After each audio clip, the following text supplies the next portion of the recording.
Məsələ 4. Tənliyi həll edin. 33-ün üstü x şah 27-nin üstü x bərabərdir 260. Tənliyi yenidən yazıram.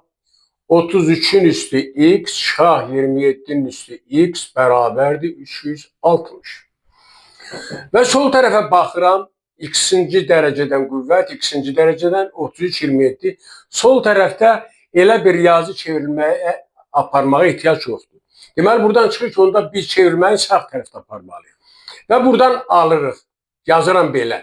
Sol tərəf olduğu kimi saxlayıram. 33-ün üstü x, şah 27-nin üstü x bərabərdir. 360-ı yazıram 60 vuraq 6. Niyə belə yazıram? Ona görə ki, 33 ilə kənarda yazım. 33 üstə gəl 27 60 eləyir.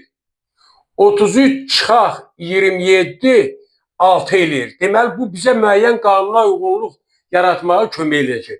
Ona görə də buradan alınır ki, yazıram 33-ün üstü x çıxaq 27-nin üstü x bərabərdir.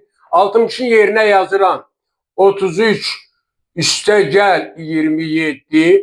6-nı yerinə yazıram 33 çıxaq 27.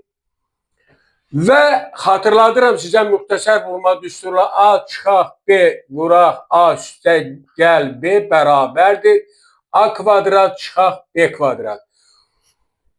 Bu düsturu tətbiq edirəm tənliyin sağ tərəfinə.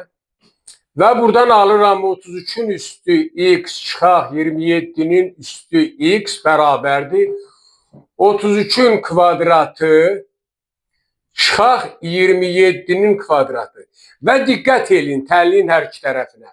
33-ün üstü x çıxaq 27-nin üstü x. 33-ün kvadratı çıxaq 27-nin kvadratı. Simmetrikliyə görə buradan aydın olur ki, x-lər eyni, 2-lər eyni. Buradan çıxır ki, verilən tənliyin kökü x bərabərdir 2-yə.